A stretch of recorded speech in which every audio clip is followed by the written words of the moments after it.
रामचंद्र महाराज जी है। महाराष्ट्र की बड़ी कृपा है कि ये गोकर्ण भागवत का लोकार्पण करने में सहर्ष स्वीकार किया। मैं कृतज्ञ हूँ। गोकर्ण भागवत ये कुछ वर्ष पहले कहीं प्रवचनमाला हुई थी, तो उसी को संग्रह करके फिर संशोधन करके कुछ पुरानी बातें जो मैंने गुरुमुख से श्रवण किया था उसी के आधार पर यहाँ प्रारंभ में एक गंभीर बातें मैंने उठाई। वो है कि श्रीमद् भागवत में केवल भक्ति ही नहीं, ज्ञान वैराग्य भी है। स्पष्ट रूप से यहाँ उल्लेख है,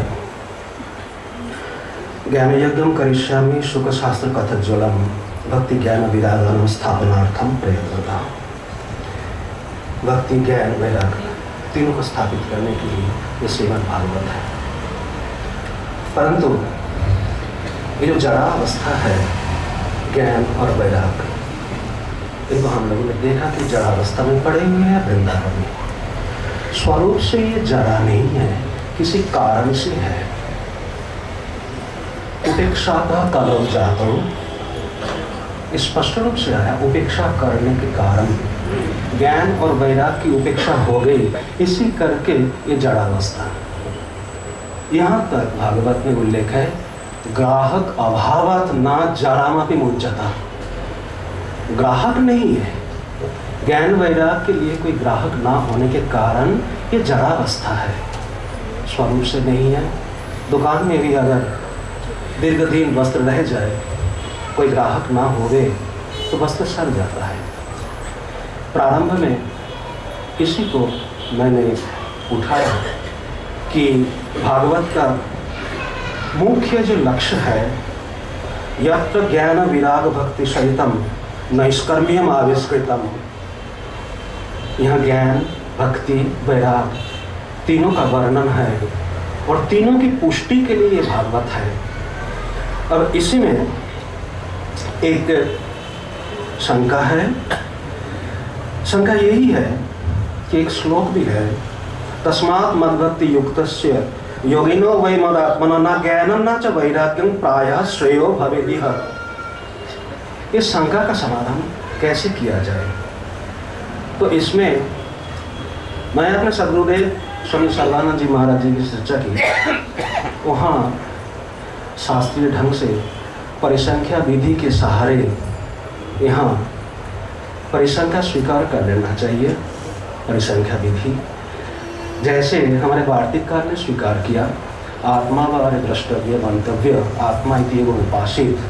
वहाँ उन्होंने कहा अनात्मा का दर्शन नहीं करना चाहिए, और स्पष्ट रूप से उन्होंने कहा था कि परिसंख्या विधि के सहारे यहाँ हमको स्वीकार करना पड़ेगा कि अनात्मा का जो निषेध है।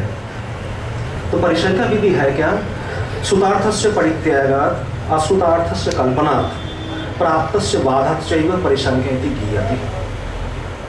जो है उससे विपरीत ढंग से इसको स्वीकार कर लेना पड़ेगा। और स्वीकार करने के लिए मूल कारण क्या है? हर एक पुराण में या इतिहास कथा आदि में जो लीलाएं है वो आदि दैविक अथवा आदि भौतिक वर्णन होता है,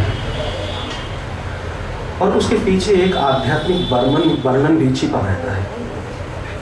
तो यह आदि दैविक जो वर्णन है, वृंदावन है आधार, उसमें भक्ति है जुवती, ज्ञान वैराग्य है जीर्णावस्था में।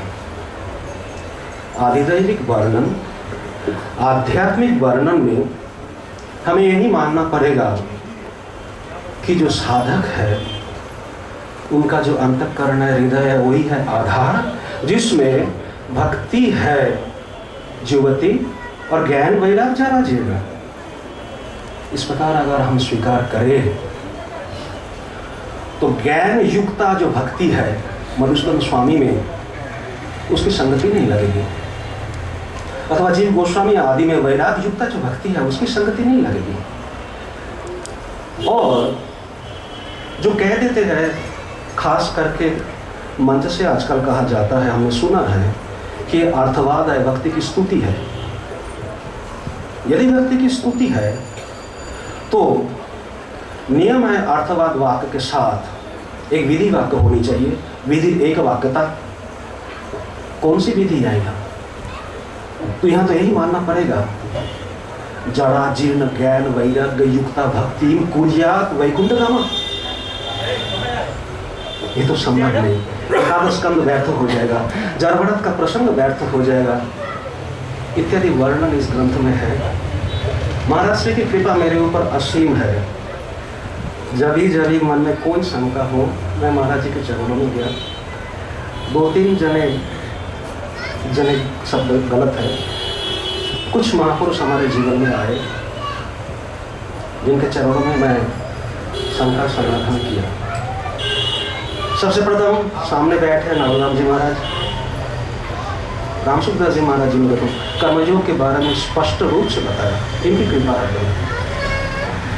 फिर स्वामी वामदेव जी महाराज जिन्होंने कृपा करके दिल सिद्धि पढ़ाए, और महाराज जी को तो मैं भूल नहीं सकता। मैं तो बोलने का अधिकार नहीं है मेरा, तो हमने सोचा महाराज जी कुछ सुनाएंगे। कोई गलत शब्द तो क्षमा। हर हर हर महादेव।